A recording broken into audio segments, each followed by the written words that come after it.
Hey, what is good, guys? Chris here. Welcome back to the channel. And today, because I'm in the house and I can't go anywhere else because I'm isolated, my town is in lockdown because of the coronavirus, and I bet that many towns are in the same situation. I know for sure that their countries, full countries, in lockdown. So I believe that that's a good thing, but still can put a lot of pressure on our minds, and the shoulders can trigger depression and all kinds of crazy stuff. I decided to make a video for you to enjoy with a glass of wine or a tea or a coffee, whatever you want, on your couch, and forget about all this news and everything about the virus.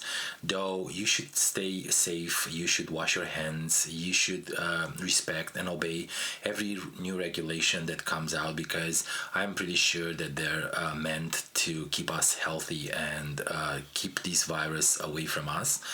Nonetheless, I want to thank the medical staff all over the world, those people who are taking shifts after shifts in the hope that they will stop this disease to spread more and help those who are in need. Many thanks to them, and I am grateful that there is someone who is always above that and always trying to find ways and solutions to this craziness. So let's get into the video, and I'm gonna tell you my 10 things that I believe will help you make the time pass faster and get you out of the depression and boring state that we are all in the house. Because if you are a photographer like me, you are used to go outside and find things to shoot, or meet clients and shoot portrait sessions and weddings and stuff like that. Well, all those are gone for now. So what we can do in the house, well, the first and the most obvious one is we can start shooting a product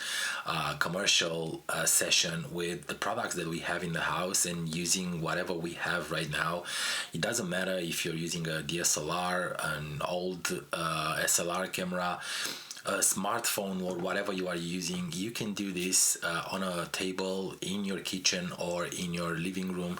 Just move the table next to a window and start shooting a product of your choice. I bet that you have many around that will help you improve your photography, your vision of lighting and angles and everything else. So go ahead and try. That will help a lot. And if you can do that for a day, you're gonna have a lot of photos to go into the next step, which is editing. And editing, it's something that you should do in times like this, because every one of us are hating being in front of the computer. You are rather running around with a camera than just stay hours and edit photos. Well, now you can't run around, so you will be in front of the computer. Why not just try new techniques in editing photos? Try stuff that you saw on YouTube, or you saw someone doing it and you were very eager to try it, but you didn't have time.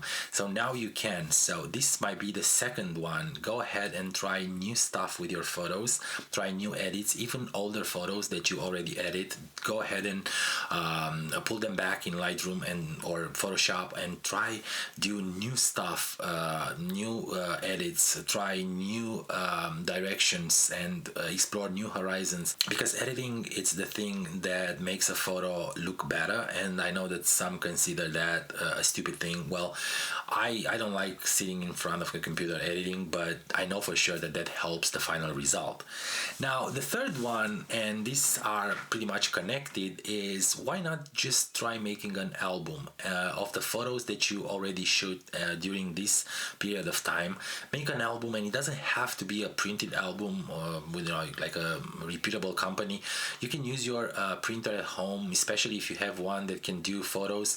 You can print small photos, 8x6, or even smaller, 4x6 photos, and put them in a notebook that can become an album. Put a few words underneath every one of them, and you will definitely create a memory for years now to remember how these hard times affected you, how these times affected the world.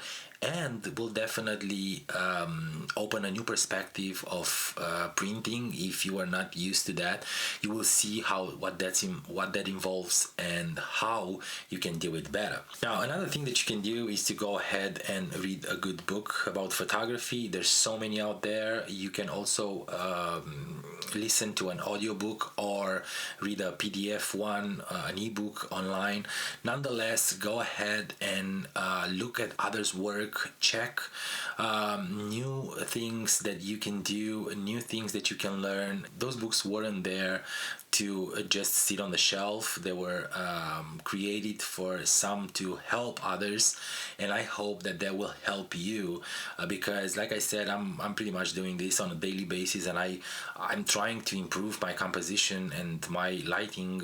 Just reading from a reputable photographer, a well-known, acclaimed photographer that I know for sure that will help me improve my skill. Now, before starting doing all this, another good thing that you can do is to start cleaning your equipment, and that means you can clean your lenses and your cameras.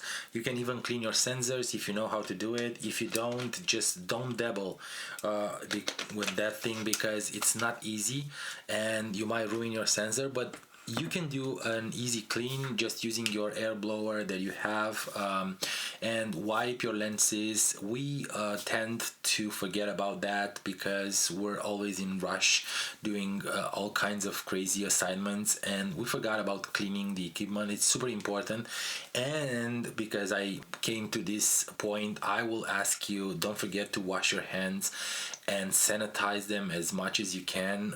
Everything that you touch, it's super important to be clean and sanitize your doorknobs and everything else. Guys, this thing is super important. I know how it sounds, and I know that I said I'm not gonna mention this, but don't forget about this. It's very, very important. So cleaning the equipment, maybe sanitize them if you think you need to. It's also important. And after you did the cleaning, you should start looking into your camera as inside of the software and learn more about your camera, about the settings, about the menus. I am pretty sure that most of you are already acquainted with what you're shooting, but I am also sure that there are things, hidden things in your camera that you didn't even dabble with because you don't care about them.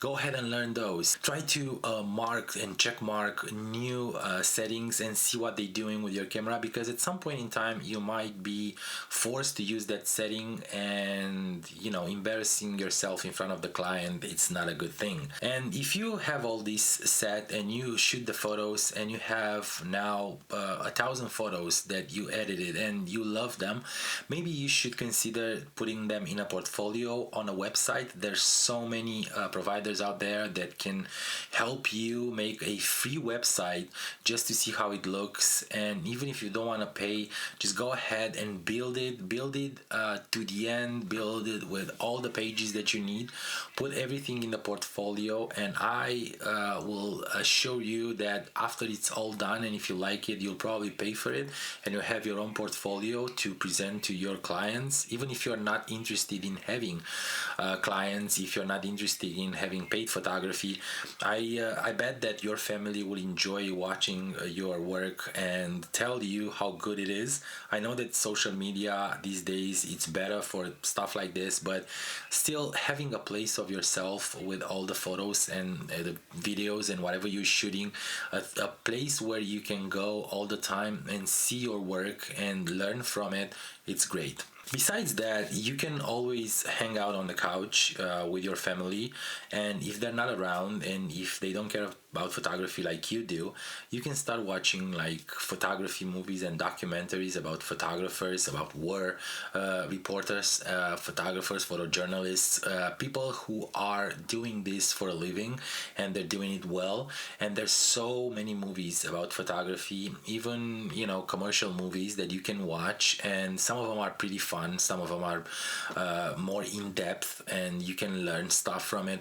Nonetheless, I think that just watching a series on streaming media, it's not amazing. So move that thing a little bit to the side and try something that will help you to understand your craft and your trade better. Now, for the last one, I left it behind for a reason. This one, you should understand it the way I'm saying it. It's about going out and shoot cityscapes and architecture photography, but you have to comply with the rules, the laws, and the regulations in place.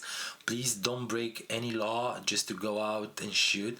I was telling you about this one because I realized how empty the streets are gonna be, how easy it's gonna be for you to just go ahead and find a good spot to shoot architecture or even cityscapes at night.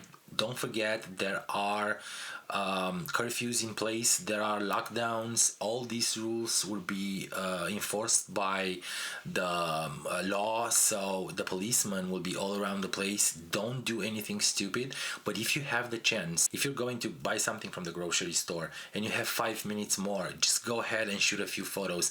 Those photos will remember you in time of how this virus affected us all, affected your town, affected your place, your area, your neighborhood. So guys, this is pretty much it for me today. I hope that all this will help you disconnect a little bit and get a little bit more relaxed and forget about the coronavirus. Though I hope that nobody forgets to wash their hands and stay safe and try to minimize the spread as much as they can. This was for me today. I hope you enjoy it, and I will definitely see you in the next one. Stay safe.